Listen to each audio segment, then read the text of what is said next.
growing up with autism spectrum disorder. So what we're trying to do here is to establish a timeline. So we all know we diagnose a child, we start intervention for the child. Now what after? So just as typical development happens, the same way autism children who fall under the autism spectrum do not stop growing. They do have a timeline.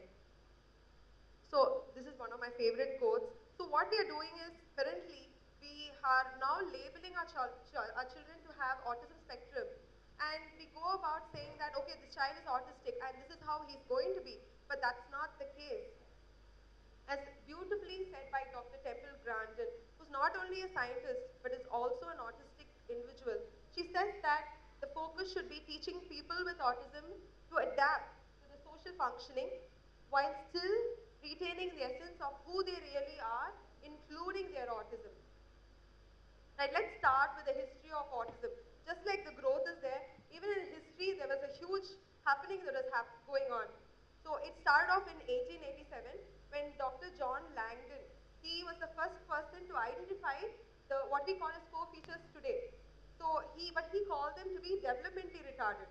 But by the time 1943 came, Dr. Leo Kanner was the first person to coin the term autism. Now, as you can see, there were lots of studies. They did it on they coined the term infantile autism. Twin studies started supporting the idea of autism. And now, in 2013, we are currently at DSM-5, which says that there are two main features to identify a child to be an autistic individual. Number one, social communication issues. So that's impaired social communication. The second one being stereotypical behaviors. A typical development. Now this we all know. We know what are the milestones. We know these are the core domains of development, and we know what is going on at a 1-month-old child to a 15-year-old to even later on. So we know how normal milestones take forward. So I'm not going to the depth of it, but knowing that we have the knowledge, let's proceed forward. Now going into the key developmental areas where a child with autism shows effects are the following: cognitive development, motor development, language development, and socio-emotional development. All these four core areas are severely affected in a child with autism. So in a day-to-day function becomes very difficult because these are very important as well. Now the associated conditions. Now my colleagues throughout the day will be talking about comorbid conditions and psychiatric illness. So I'm just going to touch and go. So these are all the comorbid conditions. We range anywhere from a child who have a comorbidity of ADHD to a child having anxiety or to a child having any other mental issues as the child progresses into adolescence and to adulthood.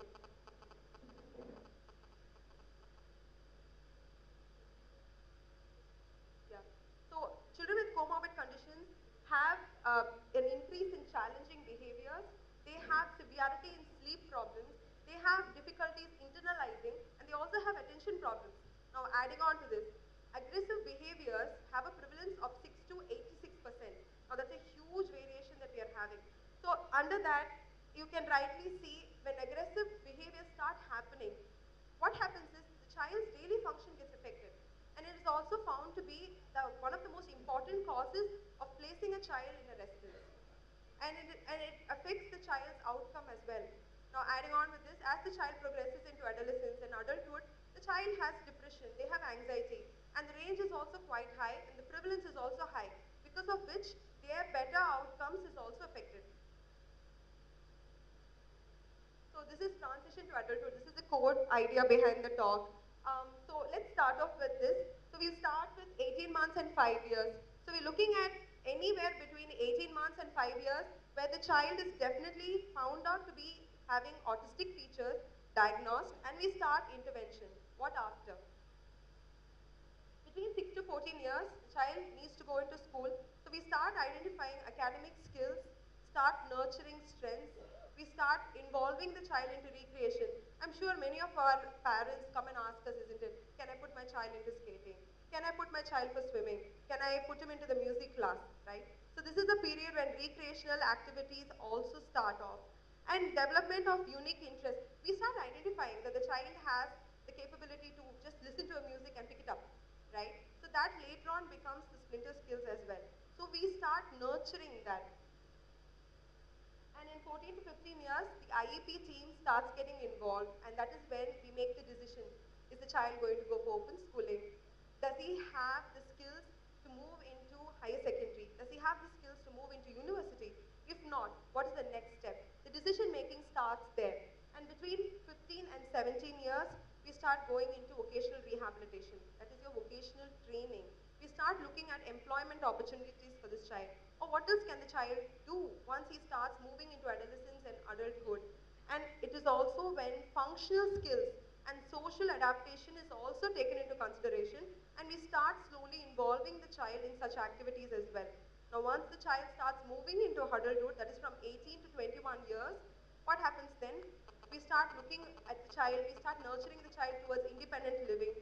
We start looking at the child having small social groups that is going to be able to understand how they communicate and help them out in their social life as well. And we also teach them self-advocacy. They need to be able to sustain by themselves when you let them go. That is very important. Now, what are the tangible outcomes? So, very early tangible outcomes dependent on how early we are providing intervention. So, if when at around 18 to 24 months, let's say we start the intervention, the most possible outcomes that you're looking out is for vocal and motor imitation. We're looking at a huge inventory of consonants, developing small vocabularies. Because if you can get that at 18 to 24 months, by the time the child is 5 years, he'll at least have small vocabularies and he'll be able to make a very small structure of sentence, having a subject, verb, object. Boy, eat apple. That's what a child around 5 years can do, if not more. Now, Now, they also associated that rapid vocabulary growth and the rate of language acquisition is related to the amount of improvement that is happening in communicative behaviors. They become the positive indicator for these. Now, children with comorbid ASD and ID have low outcomes and they are dependent. That is something that we can look out for. But there was another study that stated that children who were expected to have really good outcomes did not. They were dependent on their family structures or somebody. And these were the three reasons that were COVID. One was combination of sensory sensitivities as well as social difficulties. Let's take a child who's just, he cannot tolerate crowd. Now, if I'm going to ask him to commute, let's say from Mylapore to Tambaram for a job, he's not going to get onto that bus because we all know how crowded that bus can get, right? And if the child is not able to tolerate the amount of noise, the amount of closure that's going to happen, the claustrophobia that's going to happen, then he's not going to travel. He's going to be stuck at home, right? So that is going to affect the outcome of the child. And the next one being difficulty in executive functioning. Higher functions, reasoning, judgment, also understanding what is the person opposite to me telling me. What is he or she not telling me, right? So if you give me a sarcastic sentence, I will understand, right? So let's say you say, it's raining cats and dogs. I'll understand it's pouring heavily. A child with autism might actually think, oh, it's raining actual cats and dogs. And that's what he's going to understand. And he's going to be perplexed, right? So that is, again, a difficulty the child is going to face. And the next one being overprotectiveness of the families. Now, we all practice and we all know how protective our parents are of children with autism. And the first thing they always do during diagnosis, or at least 90% of them do, is denial. Because they're protective of their child. And you can understand as the child starts growing, every step of the way, their protectiveness is going to increase. It's not a drop down at any point of time.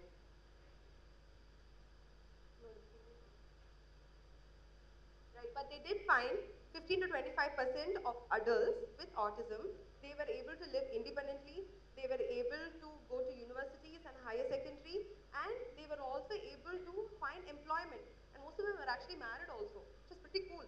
And the factors of success for them was that, they had a fantastic support structure, not just from the family, but everywhere they went. Every environment was tailored for them to be as supportive as possible. The next one, the amount of assistance they were getting, the behavioral assistance, and the generic learning that was given to them. And very, very importantly, they were able to find a tolerant workplace and have good social relationships. Now, this is the intervention model. We all use that. So, this is across 4 designs. We all use this. Of course, we don't really think, oh, environment, okay, let me do this. School, okay, what is in strategy? Let's do this. We don't do that. It's tailored in us and it's inbred in us to do this. But through the child's growth across childhood to adulthood, we follow these designs. We mix and match however is required, wherever is required. Now, what is the plan of care? Now, this is what we generally do. Sense, okay, I identify this kid has autism, he has these core features, he has these comorbid conditions. We respond. How do we respond? We give intervention. But in retrospection, this is what we do. We act on it. The moment we see the child having an autistic feature, we respond to it. How do we do it? We act by doing the assessment. We probe into the problem. We find out what exactly is going on.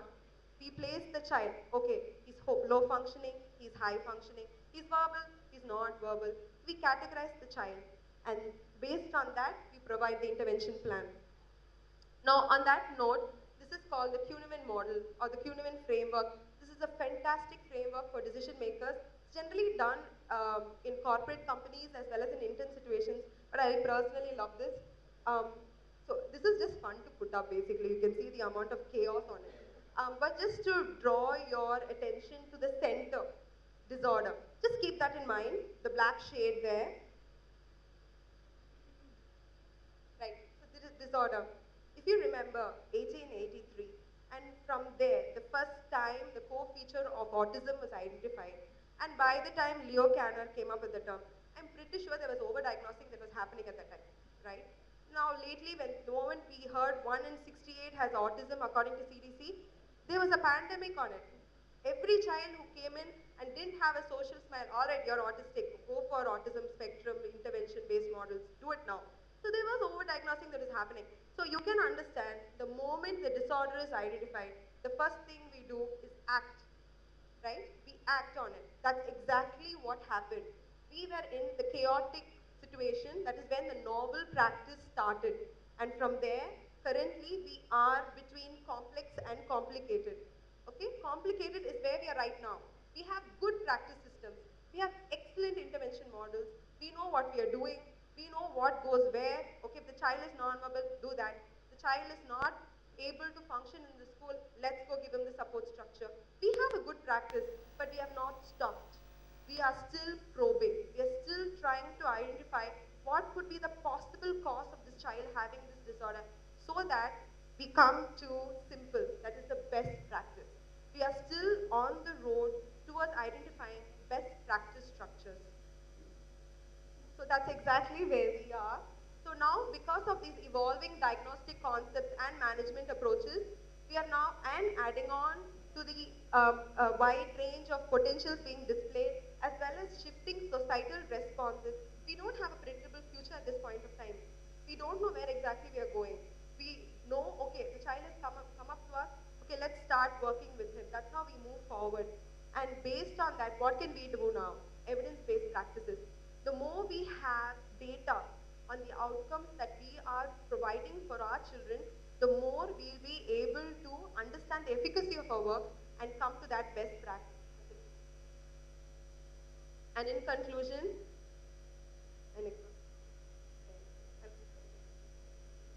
I have this video on children who were given an employment, provided the right environmental structure. So this is a car wash that was started in Florida exclusively for children with autism. And it was started by a parent of an autistic child because he really didn't know what to do with him after school. You can just check this out. I'm sure most of it have seen this. It's on Facebook and it's on car wash for autistic children. Just hashtag it. And for others, I'll just send it across to you. In our hometown, like, don't think it's a very westernized concept. Inclusion is a very Western idea. We have a lot of policy issues. No, that's not the case. There is a lot of great work that is happening in our own city. Midrar Cafe is an example. Sai Bakery in Tirvanur is an example. And our space is an example. These are all run by parents of children with special needs. That's the beauty behind it. And I'm the very happy recipient of that Christmas hamper, which one of my kids gave me, and it was amazing. And everything in that, the Goa jelly jam, and that ginger syrup, and all of those things, the kids had made it. And it was was amazing. I still have the jelly jam. That's how good it is. But please do check it out. It's a great place. And it is a forum for children. You know, they go there every weekend and they all sit together and they make this hamper and they give it for corporate companies. That gives a sense for the child to do something. He knows that beyond school, there's something else for me. And that by itself is empowering for the families as well as for the child. And just on finishing note, you know, this is a Sunday, and I'm pretty sure on Sundays is the day when we relax after 6 days of work. And you've all come here. It just means one thing. You are as dedicated to work with this child with autism, right? So team collaboration and dedication and commitment will give the support structure that not only the child but also the family requires. They need hand holding for them to have a success, to move on to post-secondary goals, and to have a meaningful adult life. And we can give them the vital support that is required because at the end of the day, the parents are dependent on us to be their voice, to be their torchbearers, to help their child move towards a meaningful life. Thank you.